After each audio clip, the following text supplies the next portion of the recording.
biasa pun kalaupun diprediksi salah dari meteorologi ya,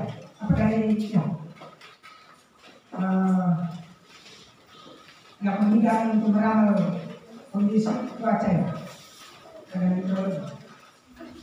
Ini kaget lah, biasa salah.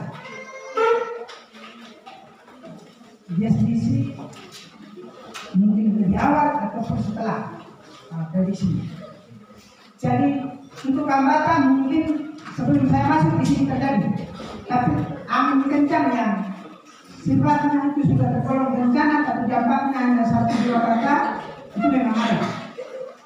Tapi yang saya rasakan yaitu waktu di Kecamatan Matagalopong itu angin puting beliung yang menghabiskan sekitar 27 rumah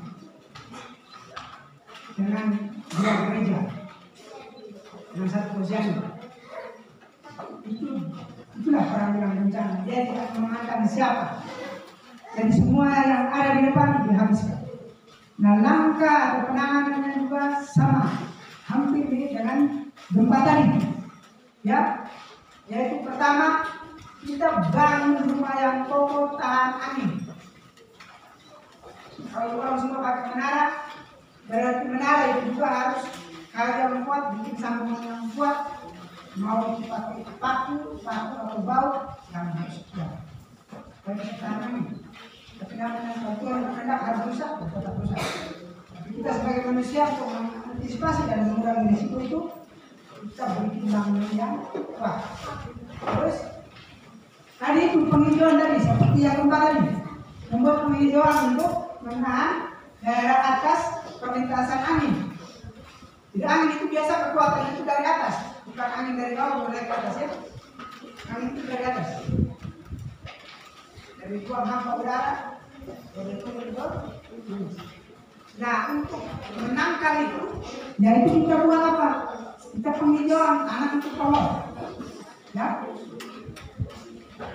Terus kita harus tahu sebelum angin puting beliung, kita harus tahu juga bagaimana kita cara mengatasi ketika angin itu terjadi. Jadi perlu kita mendapat sosialisasi tentang mitigasi bencana alam, angin topan, angin badai atau angin puting beliung. Seperti itu. Langkah-langkahnya nanti dijelaskan dalam sosialisasi itu. Jadi ketika angin datang, contohnya, sebelum angin datang kita harus menutup pintu dan jendela rapat-rapat. Terus kita harus hindari barang atau apa yang ada dalam rumah itu yang gampang atau mudah jatuh, sama dengan gempa tadi. Contohnya ada bingkai ibu foto, kaca yang besar digantung. Nah itu kita hindari, jangan sampai kena angin jatuh ketimpa di kita. Terus berada di dalam rumah, posisi kita harus jongkok. Kita jongkok, kedua lutut ini dirapatkan ke dada, dua lutut kita. Tujuannya apa? Tujuannya untuk menghindari dari efek atau dampak angin tadi dan petir. Karena biasanya angin itu disertai dengan petir. Seperti itu. Ketika berada dalam rumah, setelah angin berlangsung, jadi itu tindakan yang harus kita lakukan atau kita harus ketahui sebelum angin terjadi. Terus kita juga menyiapkan tas siaga tadi, sama dengan bencana alam gempa tadi. Karena namanya bencana pasti kita akan berpindah tempat, kita akan berkasih, kita akan cepat keluar dari daerah yang dianggap rawan bencana itu.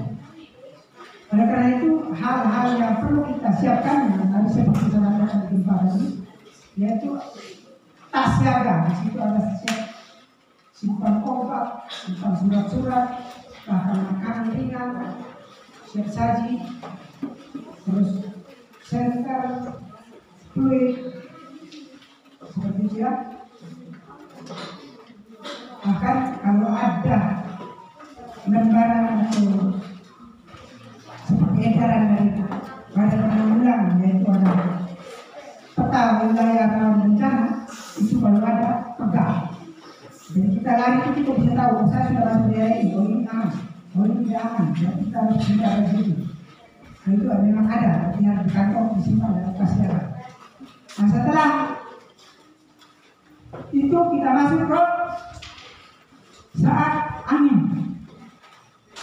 Jadi saat angin, ketika kita itu berada di dalam bangunan atau rumah seperti halnya di sekolah, yaitu kita pertama tadi itu sama juga dengan depan, kita harus tenang, berpikir yang bagus, yang baik, sehingga kita bisa melakukan untuk penyelamatan diri.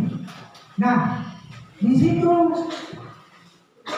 kita disarankan untuk menutup pintu dan jendela rapat, berada di dalam rumah, hindari dari benda-benda yang gampang jatuh atau rubuh. Seperti itu. Setelah itu semuanya penuh. Angin pasti dia, kekuatan angin itu pasti di atas 1 meter atau 50 meter, apa 50 cm. Itu kekuatan angin itu sebatas itu. Jadi kalau kita di bawahnya 50 cm, kecepatan kekuatan angin agak kurang. Tapi kalau angin puting beliung itu dari tangan.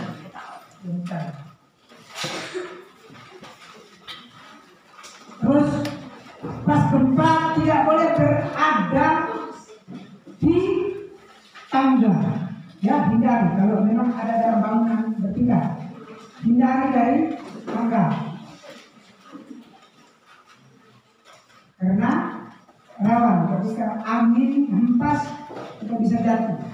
Dan karena itu kita semua harus berada di lantai, baik itu lantai dasar maupun lantai 1, 2, dan seterusnya, di ruangan kosong. Ya. Setelah angin itu mereda, kita bisa keluar, ya, dengan sama tadi mengikuti jalur evakuasi tadi, ya, ikut jalur itu. Sampai di luar tidak boleh berdiri, semuanya boleh jongkok dulu seperti yang tadi saya sampaikan. Buat lutut rapat berada dulu, jongkok.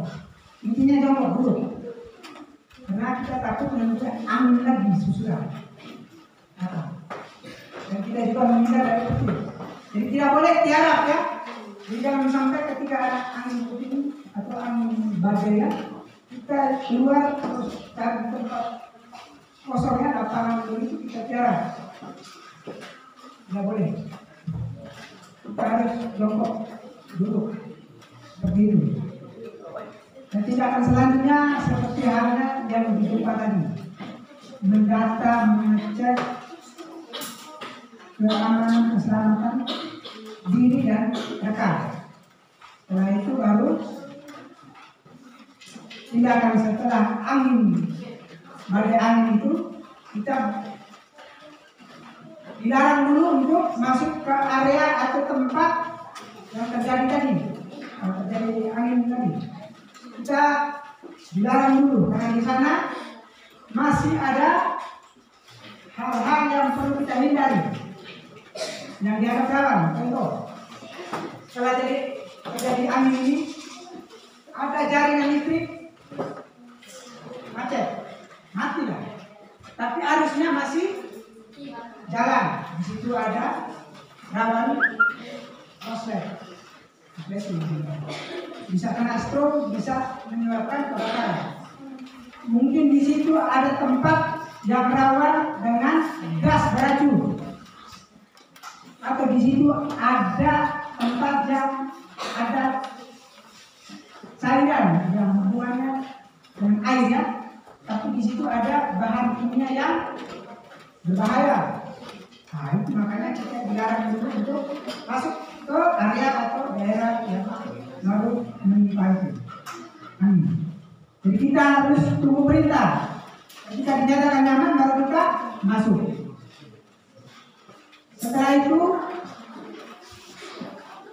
kita amankan barang-barang atau tempat atau saudara kita yang tertinggal yang lain tadi, kita bawa keluar, lalu kita mengikuti arahan atau petunjuk dari petugas untuk kita mengungsi. Begitu ya.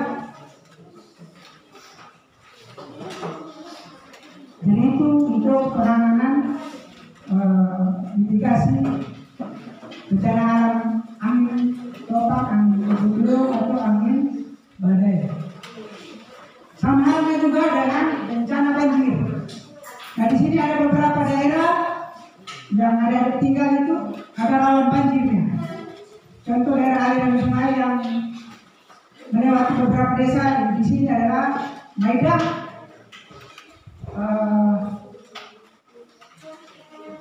Lubwini separuh ya, satu dusun itu Meradumi. Dengan kita ada beberapa yang tinggalnya dekat di sisi aliran sungai. Nah, banjir ini banyak kategorinya. Ada banjir rob, ya, ada banjir bandang ya. Ada banjir karena sehabis hujan. Nah di sini sering yang kita alami di kecamatan kita itu banjir yang sehabis hujan. Orang biasa sebut banjir kiriman. Walaupun di sini sudah hujan, di kampung hujan, di Nopal bahkan karena kalau misalnya hujan, semua bermuara masuk ke sungai atau kali. Disitulah volume debit air yang meningkat menjadilah banjir. Pemicunya adalah dengan intensitas hujan yang cukup lebat. Di situ banjir. Nah banjir ini kadang memakan korban jiwa. Tapi untuk daerah kita ini masih tergolong aman-aman. Oh, kalau ada korban jiwa itu karena kecerobohan dari korban sendiri. Dia mau dari menyetor, dari mau menyeberang itu, sekarang dia bisa lawan selalu. Jadi terjadilah korban diseret sama banjir. Tapi lebih cenderung kerugiannya larinya ke materi. Dalam hal ini kemudian ekonomi dan termasuk sumber daya alam lainnya. Kemudian ekonominya di sini, contoh di sini kita daerah Maidang banyak saudara kita yang karena banjir karena akibat hujan tadi, yaitu dalam pertaniannya tanamannya terendam. Di situ dampaknya ke penghasilan, dampaknya ke ekonomi, yaitu penghasilannya akan menurun karena akibat sebagian besar tanaman terendam banjir, hasilnya tidak maksimal. Terus ada lahan atau daerah yang menjadi daratannya yang tidak dilewati air bisa jadi rusak. Erosi. Jadi terkikis sama banjir di bawah tanah itu. Jadi tadi mungkin Novita punya bapak lahannya 1 hektar, bisa jadinya setengah hektar. Karena setengah hektarnya sudah terkikis di bawah air tadi, banjir tadi. Nah, itu dampaknya ke alam. Atau ada yang punya orang tua punya tanaman umur panjangnya, atau tanaman perdagangan, atau tanaman pertanian, itu harus dibawa banjir. Itu juga dampak dari banjir. Jadi bisa merugikan ekonomi masyarakat. Cara mengatasi ya ada beda sendiri.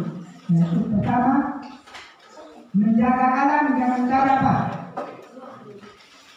Penghijauan, reboisasi, ya, penanaman tanaman, merupakan tanaman yang berakar serabut, dalam hal ini kelapa, pinang, bambu, bahkan pohon beringin pun bisa kita tanam seperti itu untuk menahan atau untuk jadi tanaman punya daya serap air yang tinggi, jadi mengurangi dampak dari terjadinya banjir tadi. Seperti itu ya, dan itu bagaimana kita menghadapi atau mengatasi sebelum banjir. Kita tanam tanaman umur panjang, tanaman yang sifatnya berakar serabut. Terus kita juga harus jaga alam itu dengan apa?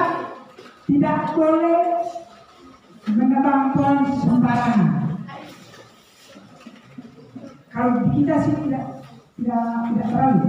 Contoh kayak Kalimantan, Sumatera, bahkan daerah Jawa sebagiannya itu di lereng bukit, lereng gunung sudah ada pusat-pusat yang ilegal. Karena kasus illegal logging, seperti di Kalimantan sana. Itu mereka tebang pohon, rata-rata itu lebih banyak pohon yang berada di sekitar daerah aliran sungai. Kenapa? Mudah untuk transport. Siapa transport pohon itu atau kayu itu lewat sungai, ya. Jadi mobilitasnya itu lebih mudah, lebih gampang lewat air. Makanya biasa sasarannya pohon-pohon yang berada dekat sumber air atau jalur daerah aliran sungai. Seperti itu. Jadi kita harus jaga alam kita dengan tidak melokol. Terus kalau kita berada di pemukiman yang padat penduduk dan di situ ada jalur airnya daerah aliran sungai, contoh kalau Sumba Timur ini nanti ke depan wilayah Provinsi dan Tapanuli sekitar Lampung sudah padat penduduk, pasti di situ ada dampak yang bisa menimbulkan banjir. Seperti apa? Masyarakat membuang sampah sembarangan. Oleh karena itu supaya jangan gempa atau sebelum gempa dan kalau sebelum banjir kita jangan buang sampah sembarangan karena menghambat aliran air atau sungai kali itu. Nah, ketika jalurnya bisa terhambat, dia akan meluap, dia akan mencari dataran yang lebih rendah, yang lebih gampang dia lewati. Seperti itu. Jadi kita harus jaga, yaitu bersih kali atau daerah aliran sungai ini, yang tidak membuang sampah sembarangan. Itu biasa sering terjadi di Jakarta, di Bogor, ya, di Binong, beberapa air dengan jam yang besar, dengan rambut yang besar. Seperti itu. Nah, bagaimana kita menghadapi ketika saat banjir? Pertama kuncinya hindar. Jadi jangan coba itu asal menyeberang, karena saya pikir orang tua ada di sana, rumah saya ada di sana. Pertama hindar, jangan sampai punya insting atau punya pemikiran yang berani menyeberang atau melewati banjir itu. Nah, terus kedua, mematuhi tanda-tanda isyarat untuk menghadapi banjir.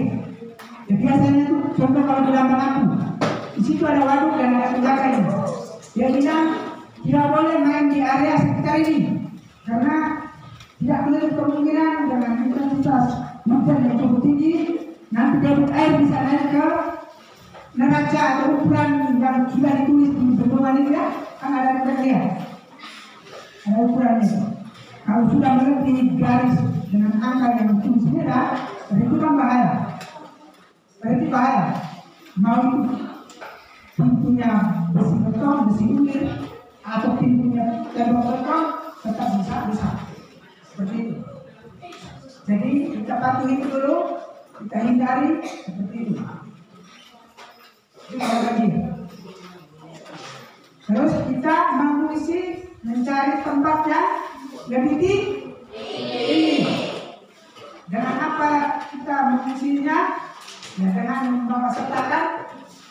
Ada seperti di daerah yang lain, membawa tas siaga lain, kendaraan yang isi macam-macam dari itu. Terus sebelum tinggalkan rumah atau tempat yang di daerah itu ada banjir, pastikan aliran listrik, kalau ada listrik, aliran listrik dimatikan, benda-benda elektronik di aktifkan. Yakinkan api juga dalam keadaan mati. Seperti itu. Jadi itu penanganannya atau kegiatan mitigasi bencana alam banjir. Setelah banjir, nah kita bikin pendataan baru. Kita cek keberadaan kita, cek material, terus kita cek kembali lagi rumah tempat tinggal kita, apakah aman atau tidak. Kalau tidak, ada kerugian kita laporkan. Digolongkan kerugian atau kerusakan masuk ke tiga tangan, bisa berat dengan sedang seperti ini. Untuk mendapat pertolongan, mendapat bantuan, baik itu bantuan emergensi dalam hal ini makanan, obat-obatan, selimut, tenda, dalam yang tepat. Kalau untuk kaum hawa diberikan apa? Pembalut seperti itu. Nah kalau bantuan di luar dari bantuan emergensi, di situ berupa bahan-bahan material bangunan. Jadi kalau rumah rusak butuh sel, kasih, butuh kayu, papan, semen, dan yang lainnya akan diberikan sesuai dengan lupa. Seperti itu ya, adik. Nah itu 11 materi bisa teori. Tapi saya tidak ambil semua nih. Kalau ambil semua itu mau yang sudah tersimpan di satu buku bahkan HP ini itu banyak. Ini bisa menghabiskan 2 jam. Nah, tapi saya ambil yang teknis yang sering dilakukan oleh masyarakat umum dan sering ditangani oleh petugas. Ya. Tapi tidak keluar dari standar aturan nasional yang ditetapkan oleh pemerintah, ya, yaitu lewat Undang-Undang Nomor 24 Tahun 2007. Jadi acuan kita dalam penanganan, ya, seperti itu. Dan dalam itu unsur-unsur yang berpartisipasi dalam penanganan bencana, salah satunya kami dari TNI. Seperti itu harganya. Nah, ini materi singkat, padat dan jelas. Tapi harap jelas karena ada yang fokus mendengar, melihat, tapi mudah-mudahan jangan lihat orangnya saja. Ya, lihat orangnya, tapi tangkap apa yang dia sampaikan ya. Karena yang dia sampaikan itu ilmu, yang dia sampaikan itu adalah malaikat penyelamat. Lihat, kalau kamu paham dengan apa yang saya jelasin, berarti suatu kelak ketika ada bencana, minta saya dia malaikat penyelamat.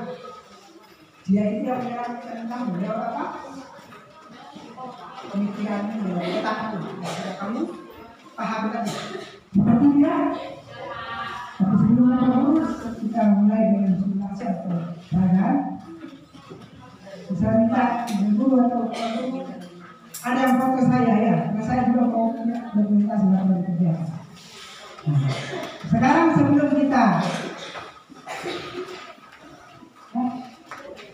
Ya.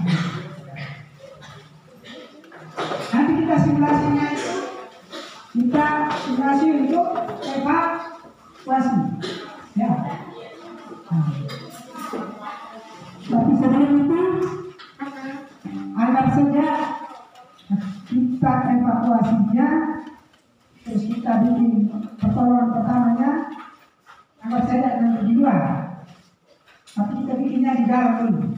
Jadi nanti ada yang di luar kesian panas kamu, ya.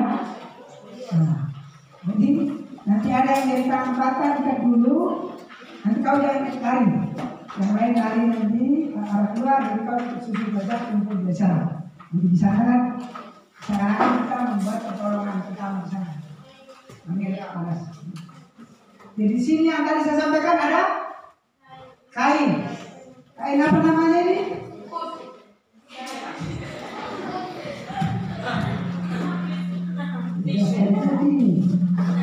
Apa tadi? Kain apa? Mitela.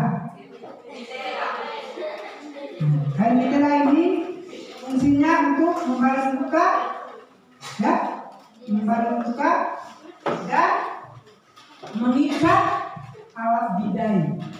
Alat bidai ini juga termasuk alat bidai. Dalam bentuk kayu. Alat bidai dalam bentuk kayu atau bahan apa? Bahan tembaga, ya, yang sudah dirancang dari toko itu ada. Tapi kayu bidai itu harus ringan. Aturannya itu harus ringan, sehingga korban itu tidak merasa sakit ketika dibidai. Nah, di sini kain ini fungsinya untuk membalut luka dan mengikat alat bidai. Membalut luka dan mengikat alat bidai. Alat bidai seperti yang tadi. Nah, sekarang bagaimana caranya kain ini kita menggunakan ke korban? Contoh korban patah tangan dengan kanan. Ya, di sini enggak. Saya minta satu cewek atau satu cowok lagi. Cepat, mati. Ya, sukarelawan. Mana pas berenang tuh? Ya, satu keluar. Tidak kan? Oh, biar Selesai.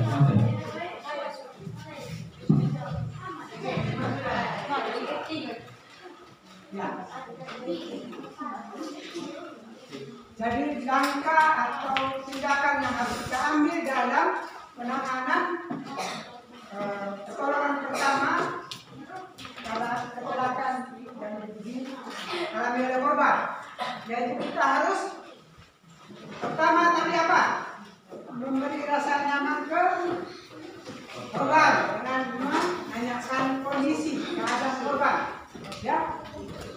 Menanyakan kondisi keadaan korban. Kamu aman tidak, kamu nyaman tidak. Itu kalau dia masih sadar. Oke, tidak sadar, tapi kita pastikan denyut nadi, ya. Terus detak jantung. Jadi kalau denyut nadi berarti kita pegang tangan ini. Jadi tangannya kita pegang. Ya, di sini. Ya. Terus kita di sini kita pegang ada detak jantung tidak. Dia dalam kondisi. Terus kita dia dengar suara. Tapi kita begini walaupun dia bisa dari mata yang terbuka, dia lihat tidak. Seperti itu. Saya yakin dulu. Itu kalau kita sadar. Kalau sadar kita memberi rasa nyaman ke korban. Tanyakan, kamu sakitmu di mana? Luka atau patah atau yang lain? Tidak dia jawab luka. Apa? Patah tangan. Kalau patah tangan tidak ada luka sobek, berarti penanganannya cukup kita bidai. Kita bidai seperti tangannya patah.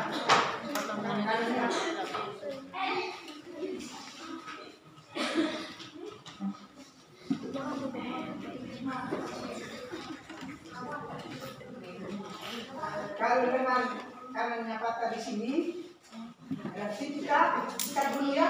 Iya. Ikat dulu. Caranya ada. Kain ini, kain tela ini kita lipat jadi lipatan 8. Lipatan 2. Lipatan 2. Usahakan kain ini ujungnya tidak melewati sisi dari kain ini. Ya, di dalam. Setelah itu kita lipat 4. Ini namanya lipat 4. Ya. Setelah kita lipat 4, kita lipat 2. Apa lipat 8? Ya, seperti ini. Setelah kita lipat 8, baru kita ikat.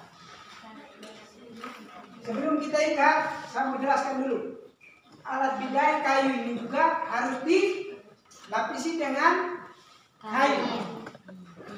Dibalut di sini supaya mengurangi efek nyeri atau sakit dari korban. Jadi kedua kayu bidai ini akan dilapisi juga dengan kain. Karena mengingat kondisi atau persiapannya apa adanya, anggap saja ini sudah dilapisi kain. Di sini kita sebelum kita lapisi, kalau ada luka sobek, berarti kita atasi luka dulu. Kita tangani luka. Kita hentikan pendarahannya, kita kasih pembalut atau kain luka ya untuk menahan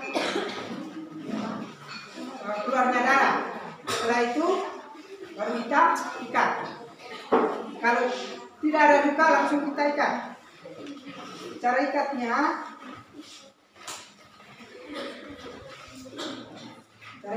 begini. Perhatikan.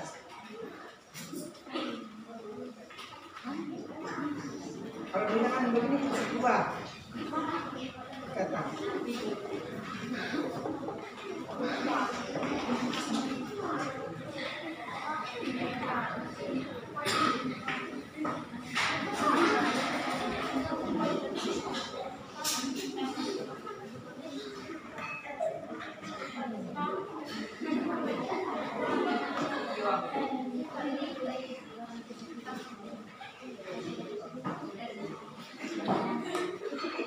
Jadi kain lipatan 8 tadi kita lipat lagi bagi 2 sama panjangnya. Lalu kita masukkan yang lipatan itu ada ruangnya, ada lubang ini. Ujungnya kita masukkan, silangkan kita tarik. Nah, itu baru kita ikat. Kalau saya sudah ikat. Ya. Kain sisanya memasukkan. Sekarang ini 1. Anggap saya sudah ikat. Kita lipat lagi. Lipatan 8, 1 lagi kainnya. Perhatikan. Kalau misalnya perhatikan ketika kamu di tempat kuliah atau di jurusan mana,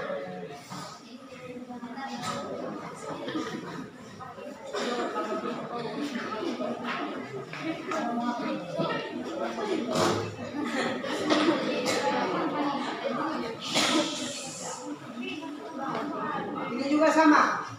Kita masukkan.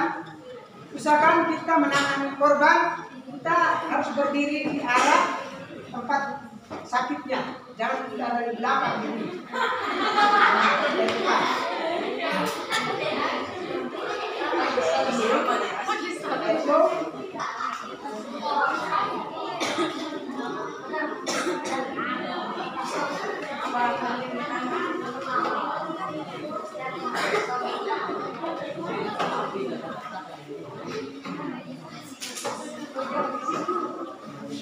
Ini anggap saja sudah diikat ya.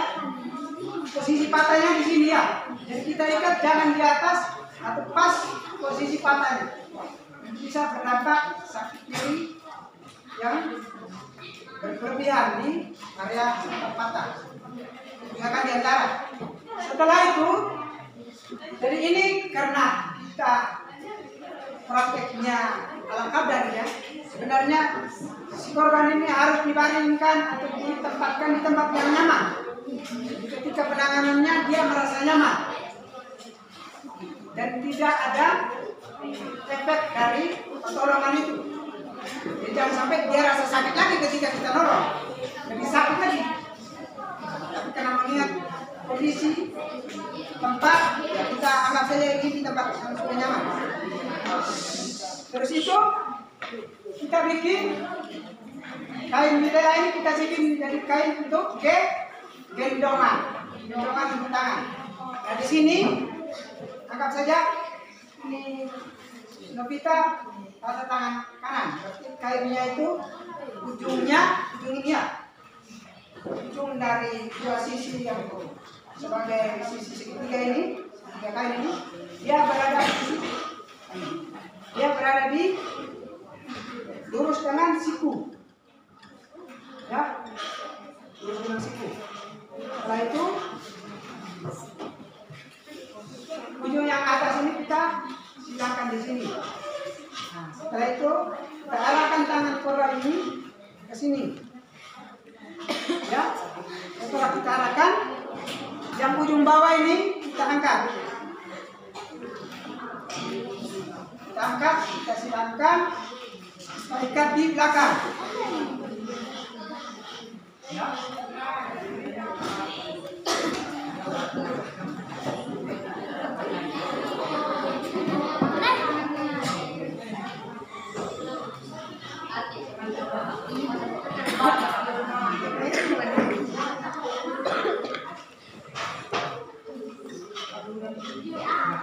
Setelah itu, lihat, perhatikan, tarik selebar, jarinya ini usahakan kasih keluar sedikit untuk sirkulasi darahnya bagus dan sirkulasi darahnya juga bagus.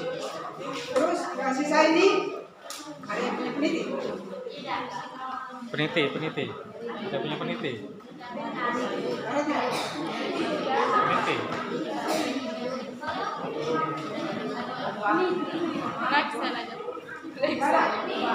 Tidak ada Pak. Cepit. Cepetnya. Yang kecil aja. Yang jarum.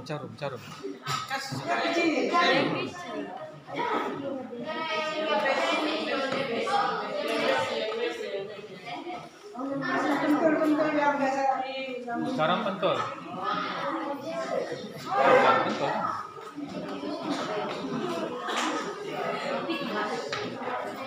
anggap saja sudah. Ini kain yang lebih ujung yang lebih tadi kita selipkan, sisipkan, kita jepit atau kalau ada plester kita plester. Itu untuk penanganan awal. Ya, penanganan awal sebelum ditindaklanjuti oleh medis atau dokter dah. Plester di sini.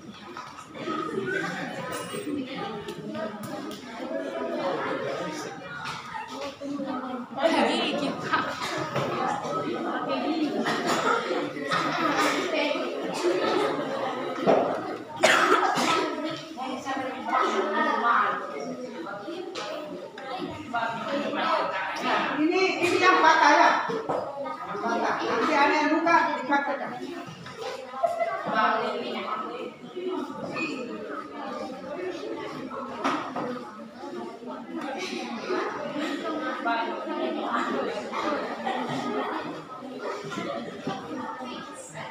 Dilihat, kalau untuk mobilisasinya untuk kita bawa dia evak ke luar lagi ke puskesmas atau ke rumah sakit, si korban ini punya tangan yang patah ini kita bikin ikatan untuk tekan mobilisasinya nanti, tekan untuk gerak dari tangan korban biar dia nyaman. Kita bisa ikat lagi dengan cara pakai ikatan 8 lagi tadi ya.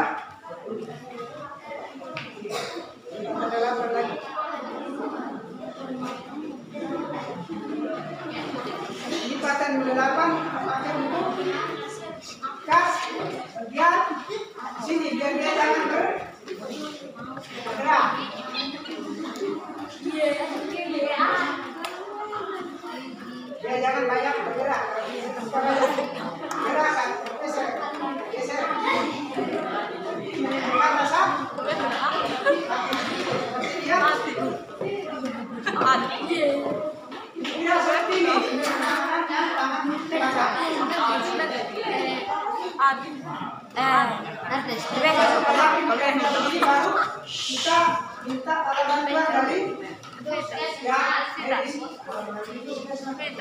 atau Palang Merah Indonesia atau Palang Merah Remaja di Jawa ada sekolah yang punya tim F. Ya.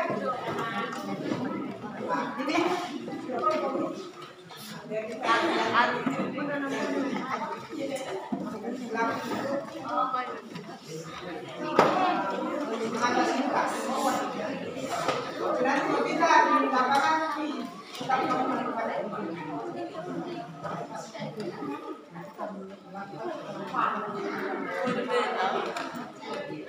Nah, ada kembali isi isi kembali gak dia belum pakai ikatnya juga ada aturannya, bukan asal ikat lah.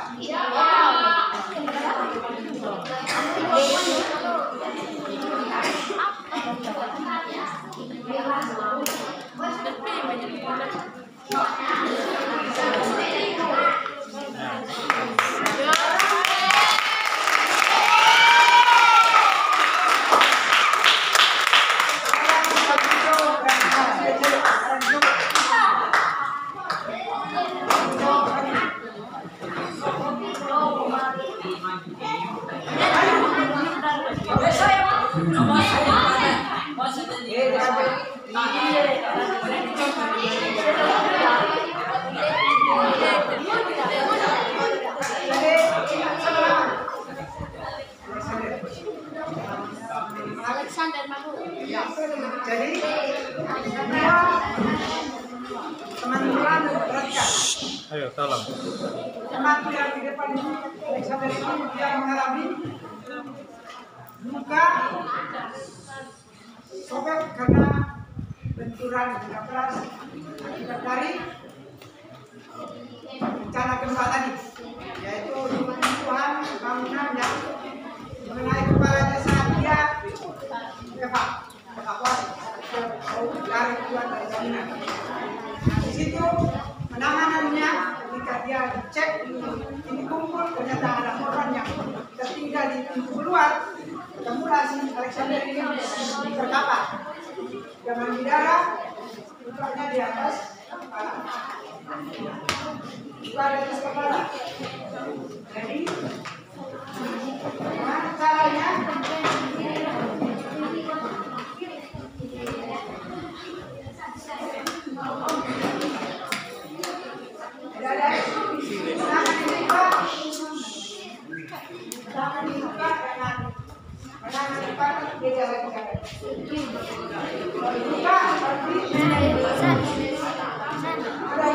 Ada kaitannya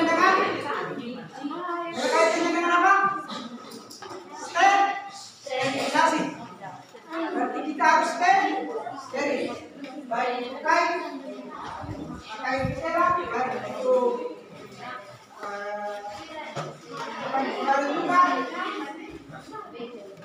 kain kasar, bahkan orang yang memberikan pertolongan itu pun tangannya harus steril. Jadi harus menggunakan sepatu, sarung tangan. Ya, menggunakan sarung tangan. Seperti itu ya. Pakai sarung tangan. Kenapa? Biar kuman atau kotoran tidak boleh mengenai area luka. Karena ketika kita melakukan pertolongan pertama, tapi kita memberikan virus lagi atau kuman lagi terhadap luka, maka berdampaknya lebih fatal dari korban tersebut. Oleh karena itu kita harus menggunakan sarung tangan. Setelah itu kita melakukan apa? Cara mengatasi luka dengan luka di kepala. Berarti kita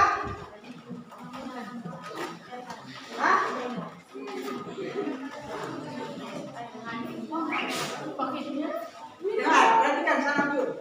Kalau dia berambut, berarti kita gunting di kepala rambutnya ini malah tinggi rambut. Rambutnya digunting, di area luka itu bersihkan. Setelah sudah gunting, kita siapkan kain kasa yang sudah di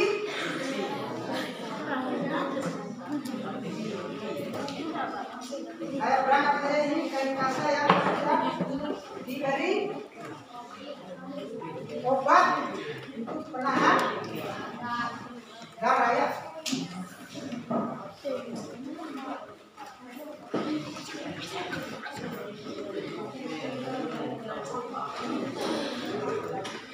Contohnya seperti betadin.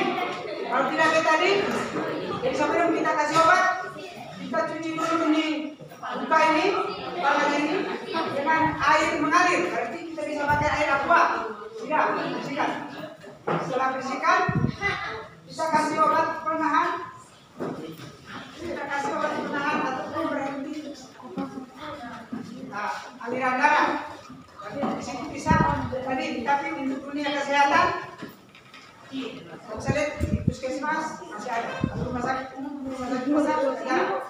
Jadi biasanya betadin dengan ribanol itu jarang dipakai. Jarang dipakai. Biasanya ini dikasih bersihkan dengan air biasa, dan kalau bisa dibersihkan dengan air infus. Ada air infus, ada khusus yang membersihkan luka. Setelah itu kasih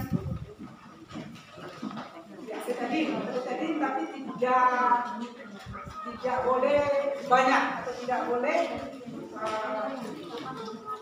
melebihi dari besar atau kecil dari luka, ya. Karena ini juga bisa membunuh pertumbuhan daging dari skopal. Ini tadi lewat terlalu banyak. Dia sedikit cegah saja. Jangan kita taruh. Kalau bisa luka itu sudah kita atasi. Sekarang kita mau membalut luka. Ada adik lihat. Kain apa tadi? Tela. Fungsinya kita gunakan itu membalut luka. Oleh karena itu kita bikin lipatan dulu. Kain ini kita bikin lipatan. Lipatannya dinamakan lipatan dasar. Dasar ini bisa kita lipat seperti ini. Bisa ya. Setelah itu tangannya juga jangan bisa bilang kita harus dari depan korban. Kain ini kita taruh di atas kepalanya.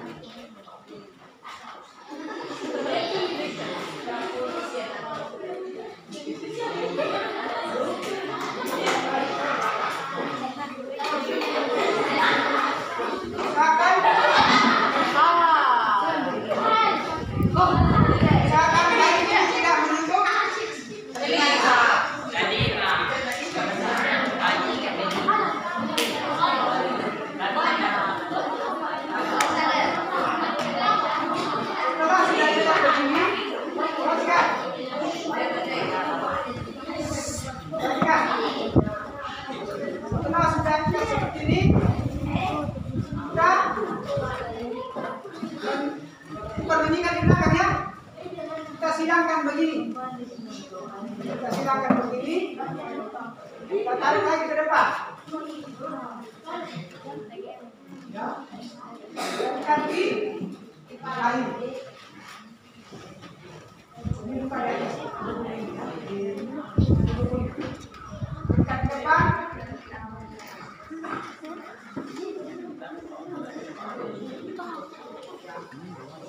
Berapa kayu ini kita gunakan untuk menahan depan luka yang ada di dalam kain kasa. Setelah itu untuk supaya meyakinkan bahwa lukanya itu aman dan peredaran darahnya juga stop,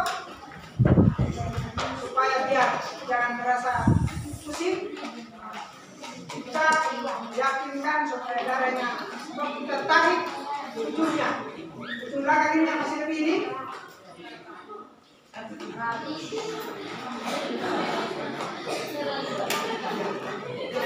Caranya kita pegang dari jangan di atas ada luka. Dari sini kita pegang, baru kita tarik. Rasa kencang. Kencang. Dari situnya ini masih kencang. Itu yang di lapangan pakai. Ada dua versi. Yang satunya seperti ini. Yang versi yang satu itu hanya untuk unsur seninya. Tapi jarang dipakai di lapangan. Biasanya diikat begini, kayak orang pocong saja. Biasanya diikat. Kalau diikat jangan ada kesan seninya tadi itu memang seni. Tapi orang yang melihat itu rasa kayak diberi sekali. Korban ini kenapa bisa dibalut-balut ini? Nanti dia diikat dari bawah, ya, diikat begini. Saya pakai kunci yang ya. Itu kalau luka di kepala, kalau luka di dagu, sama lagi caranya. Kita bersihkan, ya, kita bersihkan lukanya, ya, kita bersihkan lukanya, kita kasih air kasar dengan tadi. Kita kasih sebelum buka ditutup kain ini kita lipat 8 lagi kayak tadi. Kita 2 lipat 4 jangan ini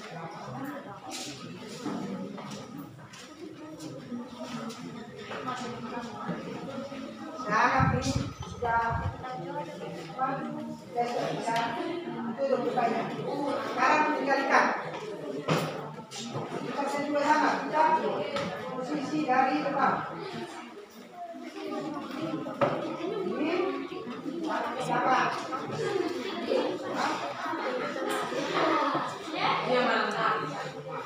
Ikat. Tutup.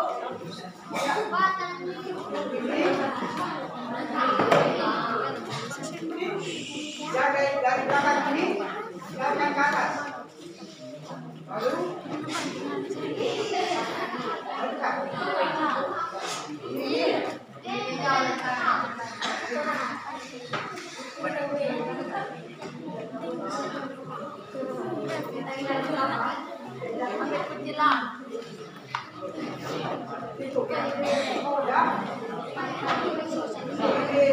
lagi supaya kau jangan geser.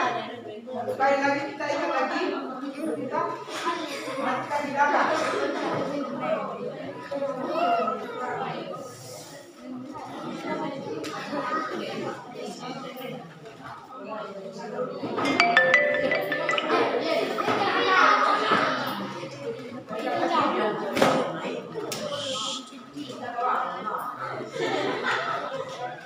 Lagi di belakang.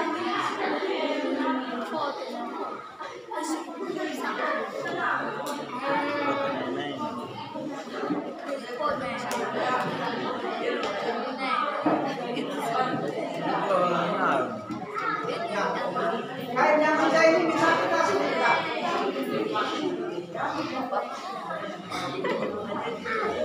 Kita pegang. Ya.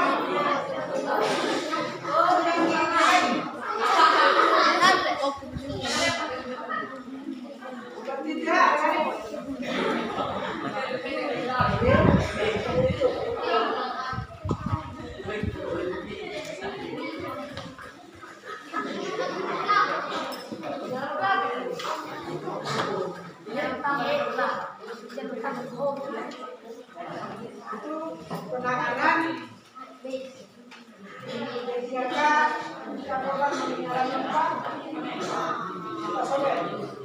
Ya, ada lagi luka bakar. Contoh dia lari keluar, tolak, tabrak sama teman, di situ ada sumber api. Terus jatuhlah, tangannya kena api, kena benda yang panas. Di situ itu pun sama, tangannya jangan jorok, pendek banget.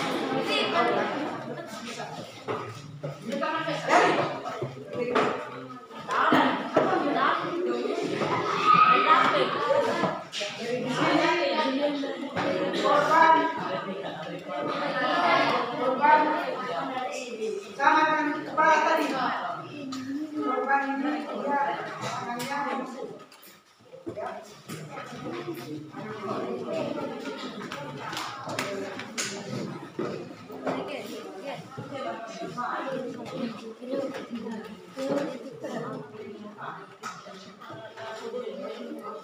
Tentu saja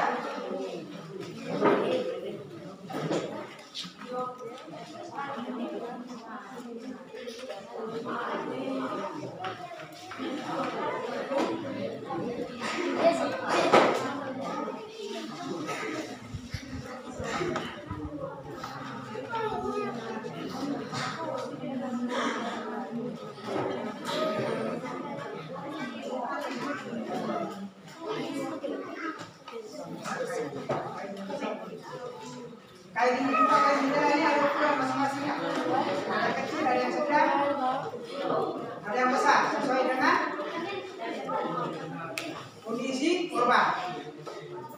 Ini anggaplah tangannya sebelum kita kasih kembali kain jendela, tangan yang lepas ini kita cara mengatasi pertolongan pertama itu jangan luka atau luka bakar itu dibersihkan dengan alkohol ya, atau air rebus tadi. Habis itu kita kasih kain basah dengan air infus yang steril ya, atau air bersih yang steril. Kita balut, kita kasih kain basah, kita balut kain basah itu dengan luka ya tadi, luka bakar. Setelah sudah balut, baru kita ikat dengan kain tela. Dengan kain tela.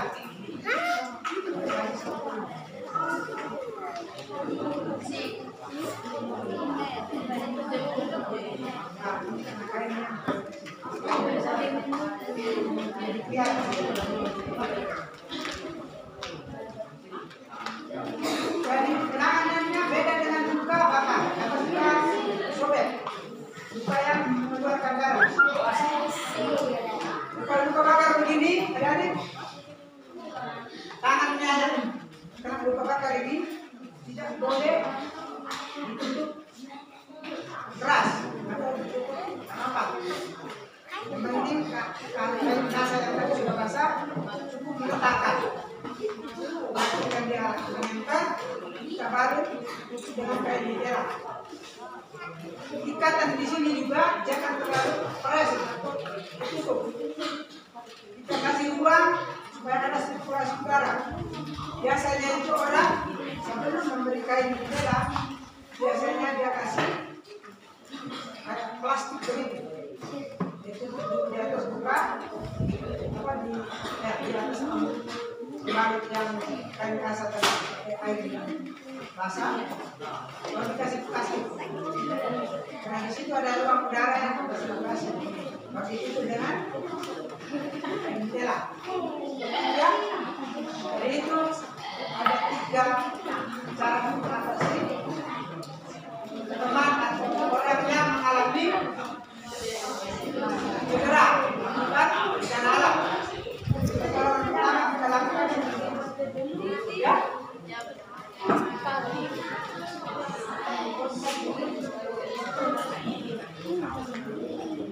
Jadi itu langkahnya. Usaha adik-adik bisa tahu, bisa paham, dan bisa mempraktekkan nanti ya. Bisa menangani dan mengatasi semuanya mengalami cedera. Itu adik-adik yang bidaya tadi bisa patah tangan, bisa patah. Saya bisa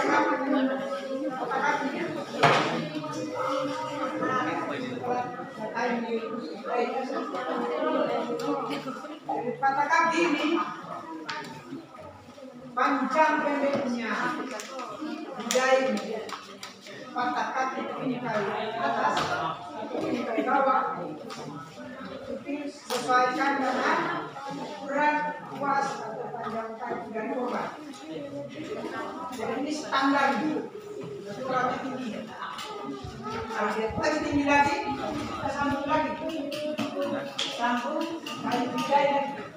Papan bidai, kita sambung. Cara lagi mengikat pakai kain bidai. Kita kain bidai ini, kita tanda 8 lagi. Ikat. Ya.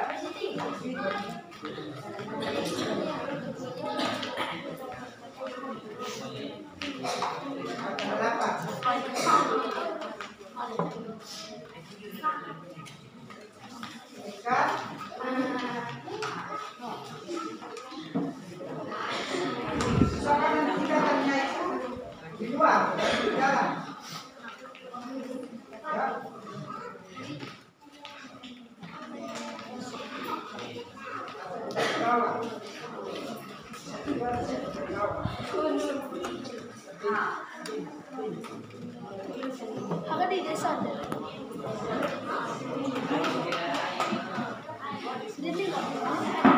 Ini kalau orangnya yang tinggi. Kenapa disambung lagi? Karena kalau batah tungkai atas dalam hal ini patah tulang paha, berarti alat bidainya yang bagian luar harus sampai di ya, seperti ini. Adanya saya bakar yang ujung bawah sampai di mata kaki. Ya, bawah di mata kaki. Bagian dalam dari sini. Bagian dalam bentuknya di sini. Karena ini posisinya begini. Biar dia lebih ke sana tidak apa-apa.